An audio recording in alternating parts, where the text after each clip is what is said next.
মোট 30 টাকা আমি তোমাকে পারিশ্রমিক দেব। টাকা আমি নি না। টাকা নাও না? আগে না, লোকের দরকারে এমনিতে একটু আধটু খেটে দিই। তুমি এমনি শুধু শুধু খেটে বেড়াও, এটি আমাকে বিশ্বাস করতে বলো? বিশ্বাস অবিশ্বাস আপনার হাত। তোমার নাম হিমু? আগে হ্যাঁ, এখানে আমাকে সবাই ওই নামেই ডাকে। কি পেশা তোমার? রোজগার টোজগার কিছু করো? আগে রোজগার বলতে গোটা তুই টিউশনই, তবে পেশা একটা আছে বটে, হোমিওপ্যাথি। তোমাকে কেন ডেকে পাঠিয়েছি জানো? আগে না, আমার মেয়ে জ্যোতিকাকে পাটনা পৌঁছে দিতে হবে তোমায় আজ সন্ধ্যার ট্রেনে। বেশ। শুনেছি তুমি খুব ডিপেন্ডেবল, ডিউটি সম্বন্ধে সজাগ। আপনাদের সামান্য একটা উপকার করবো, তার জন্য মিছিমিছি এত প্রশংসা করছেন কেন? উপকার? কে চায় তোমার উপকার? আমি কখনো কারো উপকার করিনি, কারোর উপকারের ধারও দাঁড়ি না। ও আচ্ছা, যাচ্ছ কোথায়? দৈনিক কত টাকা রোজগার হয় তোমার? 2 টাকা? মাসে 60 টাকা হলে দৈনিক 2 টাকাই দাঁড়ায়। পাটনা যেতে আসতে 3 দিন লাগবে। এই 3 দিনের কামায়ের দরুন হিসেব করে 6 টাকা তোমার ক্ষতি হয়। আগে হিসেব করলে তাই হয় বটে, কিন্তু সত্যি কোনো ক্ষতি হয় না। তার মানে ছেলে পড়াবার কাজে 2-1 দিন কামাই করলে কেউ মাইনে কাটে না। অন্য কে কি করে তা আমার জানার প্রয়োজন নেই। যাই হোক, এই 6 টাকা তুমি পাবে, আর 3 দিনের খোরাকি বাবদ আরো 6 টাকা পাবে। আগে দেখুন, মানে বেশ তো, আরো 2 টাকা না হয় বেশি ধরে দেওয়া যাবে। আগে না, মানে আমি আমার কাজের দরকারটাকে তুমি ব্ল্যাক মার্কেট মনে করলে নাকি?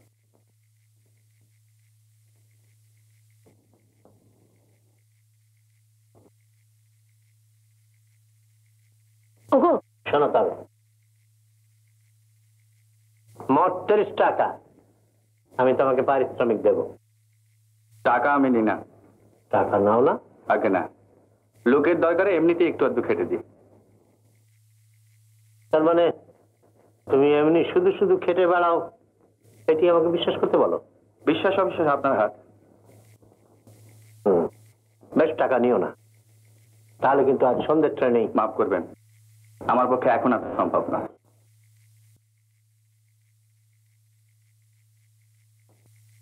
বাবা হিমু। আমায় বলছেন? হ্যাঁ বাবা, দেখো ওর ওই একটা দোষ, কথা বলবার আগেই চটে ওঠেন, কিন্তু তাই বলে তুমিও কি রাগ করবে? দেখুন, এটা আগের কথা নয়। আমি বেশ তো, যাওয়া আসার খরচ ছাড়া আর তোমাকে কিচ্ছু নিতে হবে না। কিন্তু বাবা, এই উপকারটা তোমাকে করতেই হবে। কাল সকালের ভেতর যদি পাটনায় না পৌঁছয়, তাহলে ওর ভারী ক্ষতি হয়ে যাবে। আচ্ছা বেশ, কাল সকালে উনি পাটনা পৌঁছাবেন। আচ্ছা, নমস্কার।